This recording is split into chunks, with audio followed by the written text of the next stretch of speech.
রাজা কৃষ্ণচন্দ্র, আমি এসেছি রে। চোখ খুলে দেখো বাবা, কে কে কে? আমি স্বামী খটখটানন্দ। আমি জানতে পেরেছি তোর মনে সুখ নেই, তাই তো সেই সুদূর হিমালয় থেকে ছুটে এলাম। ও, আপনি কি করে জানলেন সাধু বাবা? ওরে পাগল ছেলের কথা শোনো। সন্তানের মনের কথা যদি জানতেই না পারি, তাহলে কিসের তপস্যা আর কিসের ধ্যান? কি কি জেনেছেন সাধু বাবা? 3 দিন ধরে মনে কোনো সুখ খুঁজে পাচ্ছি না, নানান রকম চিন্তায় জর্জরিত হয়ে রয়েছি। তার মধ্যে আজ 3 দিন হলো রানী বাপের বাড়ি গিয়ে রয়েছে। সুখ কি তোর একার? এই মায়ার সংসারে সুখ খুঁজে পাবি কি করি? তোর যে তপস্যার সময় হয়েছে বাবা। শোন, এই পাথরটা ধর। আমি যোগ বলে এই মন্ত্রপুত পাথর পেয়েছি। কাল পূর্ব দিকের নদীর পাড়ে এই মন্ত্রপুত পাথর স্থাপন করবি। আমি চাই তুই নিজে এই পাথরের আরাধনা করিস। তাই ওইখানে এক কুটির বানিয়ে তুই একা থাকবি। একা? আর রানী?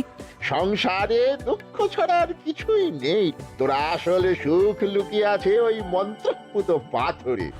এই পাথর তোর মনে সুখ ফিরিয়ে আনবে আর এই গোটা রাজ্যে শান্তি বজায় রাখবে। ঠিক আছে বাবা।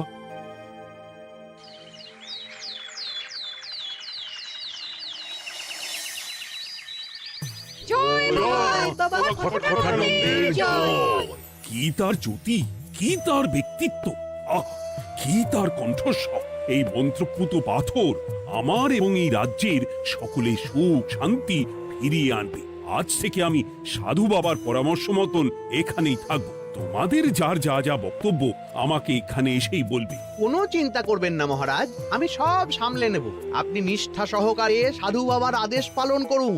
মহারাজ, যার নামেই খট তার কথাই ভরসা করা কি ঠিক হবে? একটা সামান্য পাথর কি করে সুখ ফিরিয়ে আনবে মহারাজ? বিষয়টা কি খটখটানন্দের মতন খটকার নয়? এটা মোটেই সামান্য পাথর নয় গোপাল, এটা মন্ত্রপুত পাথর। আর এসব হচ্ছে বিশ্বাসের ব্যাপার। শুধু তোমার মতন ভাঁড় দিয়ে কি আর রাজ্য চলে? রাজ্য চালাতে গেলে ভক্তি, শ্রদ্ধা, আশীর্বাদও দরকার হয়। ঠিকই, শাস্ত্রে বলে বিশ্বাসে মিলায় বস্তু তর্কে বহুদূর। কিন্তু মহারাজ, রাজ্যটাও তো চালাতে হবে। আপনি এখানে থাকলে এই রাজ্যের কি হবে মহারাজ? একবার ভেবে দেখুন, সাধু বাবা আসল না হয়ে নকলও তো হতে পারে। দেখো গোপাল, তোমার যদি মনে বিশ্বাস না থাকে তাহলে আমি বলবো তুমি আর এখানে এসো না। তবে সাধু বাবার নামে কোনো বাজে মন্তব্য আমি শুনবো না। আমি চাই না আমার এই অবিশ্বাসের কারণে আমার রাজ্যের কোনো ক্ষতি হোক। আর আমি এই রাজ্যের মন্ত্রী, আমি থাকতে তোমাকে রাজ্য নিয়ে বেশি ভাবতে হবে না। তুমি এখন যাও তো গোপাল, যাও। মহারাজকে আর বিরক্ত করো না। পাল না থাকলে এ রাজ্যের কিছুই এসে যাবে না। আমরা থাকতে নাকি ভাঁড় চালাবে রাজ্য? আচ্ছা, ঠিক আছে, দেখা যাক। তাহলে আসি মহারাজ। হ্যাঁ হ্যাঁ, এসো এসো।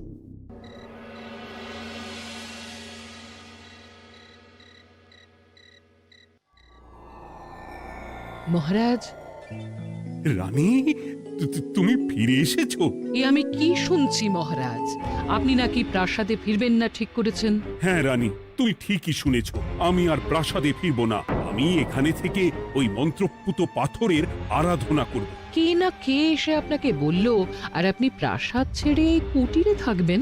আপনার শরীর খারাপ করবে মহারাজ, আপনি ফিরে চলুন। কে না কে নয় রানী, স্বামী খটখটানন্দ খুব বড় সাধু। উনি যোগ বলে আমার দুঃখের কথা জানতে পেরে সেই হিমালয় থেকে ছুটে এসেছেন আমাকে ওই পাথর দিতে। তুমি আমায় ফিরতে জোর করো না রানী। আর আপনার রাজ্য, আপনার প্রজারা, তাদের কি হবে মহারাজ? সে নিয়ে তুমি ভেবো না রানী, আমি এখানে বসেই মন্ত্রীকে দিয়ে সবটা সামলে নেব। তাহলে আমিও আপনার সাথে এখানে থাকবো। আপনাকে ছাড়া আমি প্রাসাদে ফিরবো না।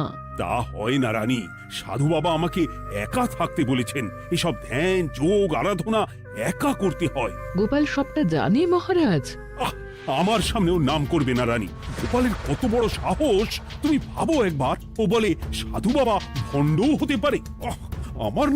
আমার তখন ইচ্ছা করছিল ওর মাথার যে কটা চুল আছে সেটাও ছিঁড়ে নিতে। না না না, আমি আর গোপালের মুখ দেখতে চাই না। আপনি উত্তেজিত হবেন না মহারাজ, আপনি বিশ্রাম করুন, আমি আবার কাল আসবো।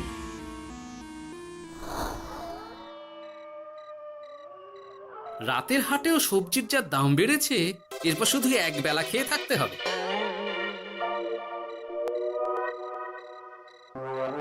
হে ভোলা, বাড়ি না গিয়ে এখানে বসে আছো কেন? দুঃখের কথা কি আর বলবো তোমায় গোপাল দাদা। বলোই না, শুনে দেখি। সামনে বর্ষা আসছে, বাড়ির ছাদটাও মেরামত না করলেই নয়, কিন্তু আমার কাছে তো এখন এত টাকা নেই। তাই ওই গিন্নির সাথে পরামর্শ করে গেলাম মহারাজের কাছে সাহায্য চাইতে। থামলে কেন, পুরোটা বলো। কি আর বলবো গোপাল দাদা, মহারাজের উত্তর শুনে আমি তো অবাক। সবই তো বুঝলাম ভোলা, কিন্তু আমার যে কিছুই করার নেই। সাধু বাবা বলেছেন আজ থেকেই রাজ্যের সব সুখ দুঃখের দায়িত্ব ওই মন্ত্রপুত পাথরে। তুমি চিন্তা করো না, এক কাজ করো, তোমার সমস্যার কথা গিয়ে ওই মন্ত্রপুত পাথরের কাছে জানাও। আর তোমরাও আজ থেকে তোমাদের যা চাওয়া পাওয়া আছে সব গিয়ে ওই পাথরকে জানাবে। যা করার পাথরই করবেন। একবার যদি ওই সাধুকে হাতের কাছে পাই না, তাহলে ওই পাথর দিয়েই বেটার মাথা ফাটাবো। কিছু বললে গোপাল দাদা? না, কিছু বলিনি। যাও, তুমি বাড়ি যাও, চিন্তা করো না, দেখি কি করা যায়।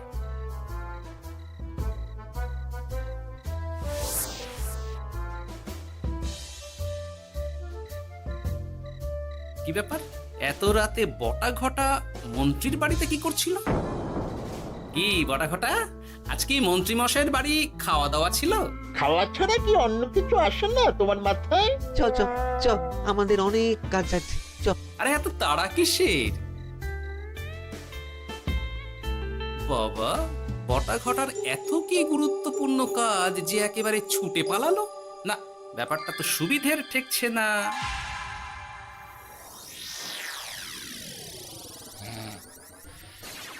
রাজা কৃষ্ণচন্দ্র, ওঠো বাবা, আমি এসেছি। সাধু বাবা, আপনি এসেছেন? কেমন আছিস বাবা? ভালো আছি বাবা, তবে মনে এখনো পুরোপুরি সুখ খুঁজে পাইনি। সুখ কি তোর একা? কি করে সুখ পাবি বাবা? এখনো তো তুই তোর সব আসক্তি থেকে মুক্ত হতে পারিসনি। আর কি কি করতে হবে আমায় বলে দিন বাবা। একটা কাজ বলবো, করতে পারবি? বলুন বাবা, আপনি যা বলবেন আমি তাই করব। এই রাজপাট তুই ছেড়ে দে, এসব থেকে নিজেকে মুক্ত করে তুই তোর সাধনায় মন দে, দেখবি তার ফল তুই পাবি। কিন্তু তাহলে রাজ্যের কি হবে? কে দেখবে সাধু বাবা? কেন, তোর মন্ত্রী? ওর থেকে ভালো লোক তুই আর পাবি না। ওই হচ্ছে তোর আসল শুভাকাঙ্ক্ষী, আমি যোগ বলে জানতে পেরেছি। আচ্ছা, তাই হবে। আর আর ওই গোপালটাকে যদি পারেন একটু সাহায্য করবেন বাবা। ওই তুচ্ছ গোপালকে নিয়ে তুই চিন্তিত হোস না, ওরে বুড়ি মন্ত্রী মশাই ফাটাবে। তুই যা, ঘুমো।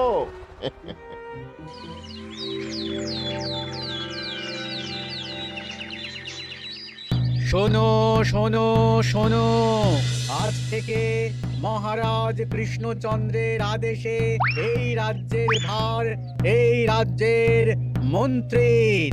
আর মহারাজ নিজে তার কুটিরে নিরিবিলিতে থাকতে চাইছেন। উনি চান না কেউ ওনাকে বিরক্ত করুক। তাই আজ থেকে যার যা সমস্যা সবাই মন্ত্রী মশাইকে জানাবে। মন্ত্রী মশাই যাকে যা বলবেন তাকে তাই শুনতে হবে। শোনো শোনো শোনো। না, মহারাজকে থামাতেই হবে, না হলে বড় বিপদ হয়ে যাবে। যাই।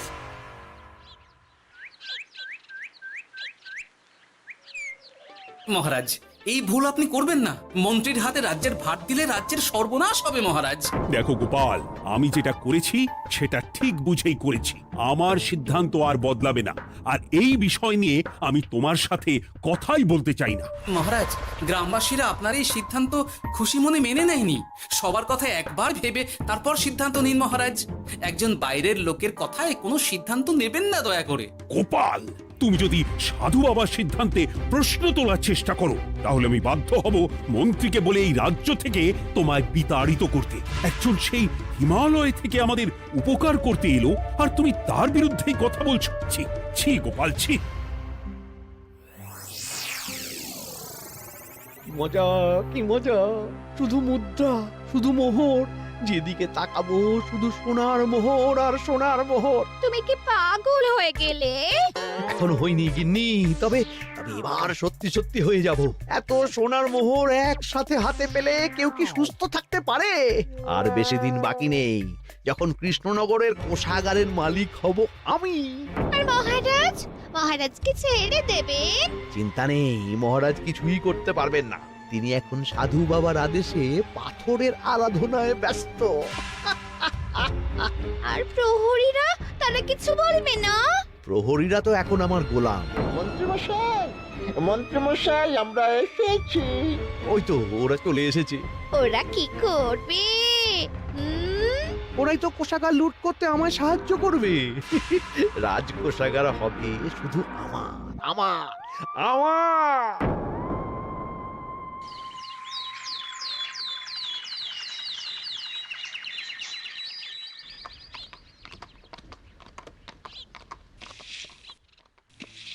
গোপাল, রানীমা, আপনি আমায় ডেকে পাঠালেই তো পারতেন। রাজ্যটার যে কি হবে গোপাল? মহারাজের উদাসীনতায় মন্ত্রী তো সব লুটে পুটে একাকার করে ছাড়বে। তুমি কিছু একটা করো গোপাল। সে তো আমিও বুঝতে পারছি রানীমা, কিন্তু হাজার চেষ্টা করে ও মহারাজকে বোঝাতে পারছি না। মহারাজ সাধু বাবার পাল্লায় পড়ে আর কিছুই বুঝতে চাইছেন না। এই রাজ্য আর মহারাজকে একমাত্র রক্ষা করতে পারবে তুমি গোপাল। কিছু একটা করো। কি হয়েছে? তোমরা হট্টগোল করছো কেন? তুমি আর একটা বিহিত করো গোপাল দাদা, আমরা তো আর থাকতে পারছি না। তুমি এর এক বিহিত করো গোপাল। আচ্ছা, কি হয়েছে বলবে তো? মন্ত্রী মশাই সবার কাছ থেকে অগ্রিম কর চেয়েছে। সে প্রহরী পাঠিয়ে সবার বাড়ি বাড়ি বলে এসেছে দুদিনের মধ্যে অগ্রিম কর না দিলে সবাইকে ধরে কারাগারে ভরে দেবে। এতে তো আমরা কোনো সাহায্য পাচ্ছি না। তার উপর আবার এই জুলুম কি করে মেনে নেব বলো তো গোপাল দাদা? আমাদের বাঁচাও গোপাল দাদা, আমাদের বাঁচাও, না হলে এই মন্ত্রীর জুলুমে আমরা সবাই মারা যাব। হ্যাঁ গোপাল, তুমি পারবে। কিছু একটা করো গোপাল, এই রাজ্যটাকে বাঁচাও। না, আর নয়, এবার এর একটা বিহিত করতেই হবে। শোনো, তোমরা সব নিজের নিজের বাড়ি যাও, আমি দেখছি কি করা যায়। মন্ত্রী দুদিনের মধ্যে কর চাইছে কেন? ওর আসল উদ্দেশ্য কি? না, বিষয়টার খোঁজ নিতে হচ্ছে। পুটি, এই পুটি। গোপাল দাদু, তুমি? শোন, একটা কাজ আছে বুঝলি, বটা ঘটার উপর নজর রাখতে হবে। পারবি তো? হ্যাঁ হ্যাঁ দাদু, এটা আর কি এমন কাজ? এই তোর হাতে ওটা কি রে? ও এটা পুতুল, বাবা এনে দিয়েছে। পাথরটা খুব চেনা চেনা লাগছে, কোথায় যেন দেখেছি। কোথায়? রে, সাধু বাবার দেওয়া পাথর। আর এটা একই পাথর মনে হচ্ছে। এই তোর বাবা এটা কোথায় পেয়েছে রে? তা তো জানি না, তবে শুনেছি পাশের গ্রামে। বাহ, পাথরগুলো দেখতে তো খুব সুন্দর। এই সব পাথর তোমার? আজ্ঞে হ্যাঁ, আমি এই পাথরের মূর্তি বানাই। এই পাথর কি তুমি বিক্রি করো? না না, শুধু পাথর তো বিক্রি করি না। এটা কি? ও, ওটা আমি আমার সব পাথরের একটা চিহ্ন দিয়ে রাখি। এতে বোঝা যায় যে এই পাথরের মূর্তি আমার তৈরি। বাহ, চমৎকার কাজ করেছো। তোমাকে যে কি বলে ধন্যবাদ দেব তুমি জানো না। কৃষ্ণনগরের কত বড় উপকার তুমি করলে। গোপাল দাদু, ও গোপাল দাদু, গোপাল দাদু, গোপাল দাদু। কি ব্যাপার, এত সকাল সকাল? ভালো খবর এনেছিস মনে হচ্ছে। শুধু ভালো নয় দাদু, একেবারে গরম খবর। দাদু, রহস্য আমরা ফাঁস করে ফেলেছি দাদু। বলিস কি রে? শুনি শুনি। কাল রাতে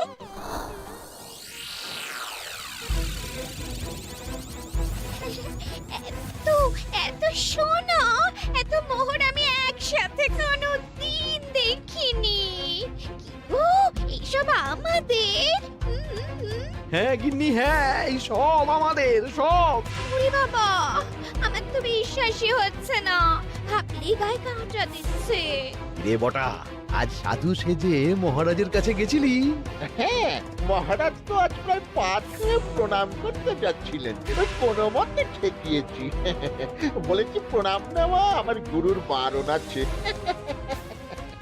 আর আমি তো আজ এমন ধোঁয়া দিয়েছি যে মহারাজ একেবারে কেসে কেসে অস্থির। আর মাত্র 2 দিন, এই 2 দিন খেলাটা চালিয়ে যেতে পারলেই কেল্লা ফতে। আচ্ছা, এবার আমার কাছে পুরো বিষয়টা পরিষ্কার হলো।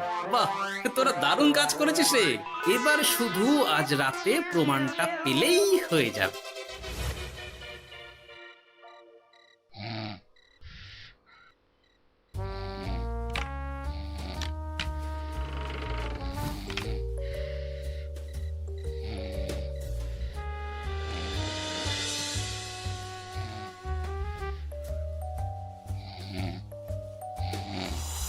এই তো একে একে 2 মিলে যাচ্ছে। বাবা বাবা বাবা, এবার খেলা জমবে।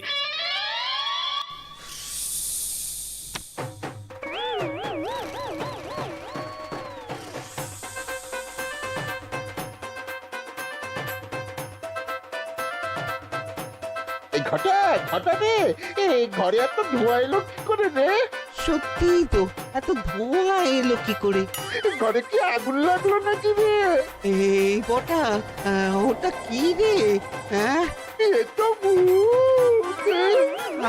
আমরা তো কিছু করিনি। আমরা কিছু করিনি, বিশ্বাস করো ভূত দাদা, আমরা কিছুই করিনি। তোরা আমাদের পূর্বপুরুষের প্রস্তর খণ্ড নিয়ে এসেছিস। তোদের এত বড় সাহস, আজ আমরা তোদের ঘর মটকাবো। আমরা কোনো খণ্ডমণ্ড নিইনি ভূত দাদা।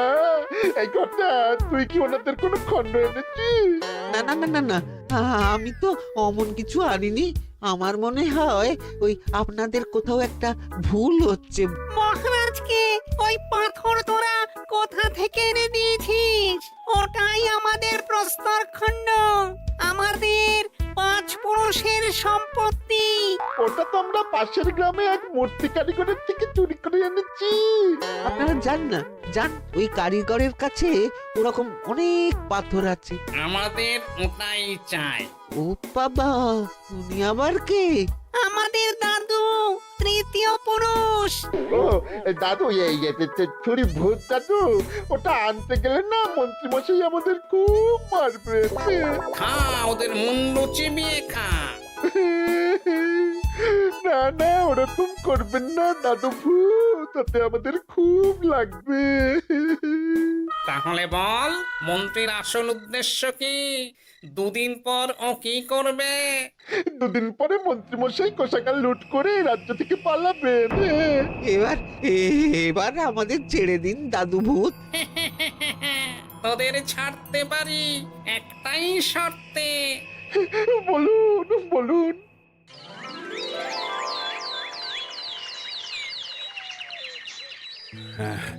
রাজ্যের পরিস্থিতি কি? প্রজারা সবাই ভালো আছে তো? হ্যাঁ মহারাজ, সেসব নিয়ে আপনি একদম চিন্তা করবেন না। বাবা, আপনি এসেছেন? হরে কৃষ্ণচন্দ্র, একটা কথা তোকে না বলে আর থাকতে পারলাম না। এটা আবার কে রে? বলুন বাবা। এই মন্ত্রীকে এই রাজ্যের দায়িত্ব দিতে বলে আমি বড় ভুল করেছিলাম। আসলে এই মন্ত্রী হচ্ছে চোর, ও তোর কোষাগার ফাঁকা করে পালাবার মতলব করেছে। কি বলছেন বাবা? মন্ত্রী, উনি যা বলছেন সব সত্যি? না না মহারাজ, এই বটা কি হচ্ছে কি? বটা? তুমি সাধু বাবাকে বটা বলে ডাকছো কেন? আমি বলি কি বাবা, এই মন্ত্রীকে তুই শুলে দে। বটা, তুই থামবি? আমার খেয়ে আমায় ছুরি মারা, ওর কথা আপনি বিশ্বাস করবেন না মহারাজ। ও সাধু নয়, ও ভণ্ড। মানেটা কি? মন্ত্রী মশাই ঠিকই বলছেন মহারাজ। ও সাধু নয়, ও কৃষ্ণনগরের বটা। এসব আপনার আদরের মন্ত্রীর কাজ মহারাজ। মন্ত্রী আপনার রাজ্য লুট করার মতলব করেছে, তাই বটাকে সাধু সাজিয়ে আপনার মন জয় করে প্রথমে আপনাকে প্রাসাদ থেকে তাড়িয়েছে, তারপর রাজ্যপাট নিজের হাতে নিয়ে কোষাগার হাতিয়েছে। আর এই পাথর কিসের গোপাল? পাথর? পাথর এই কারিগরের মহারাজ। উনি পাশের গ্রামে এই পাথর দিয়ে মূর্তি গড়েন। মন্ত্রী বটাকে দিয়ে এই পাথর চুরি করিয়েছে।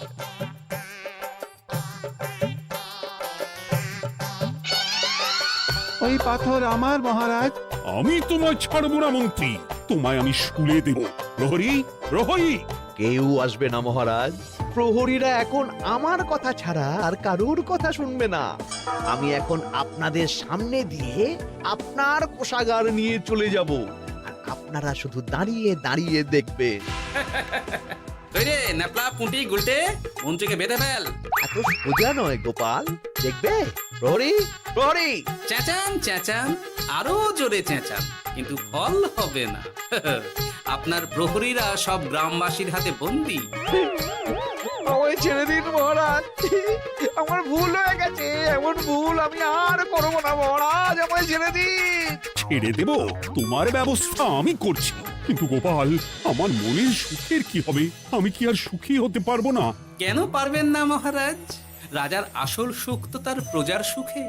একদম ঠিক কথা বলেছে গোপাল। প্রজার সুখেই রাজার সুখ। ঠিক গোপাল, ঠিক। তুমি না থাকলে যে আমার কি হতো? জয় গোপালের জয়! জয় গোপালের জয়।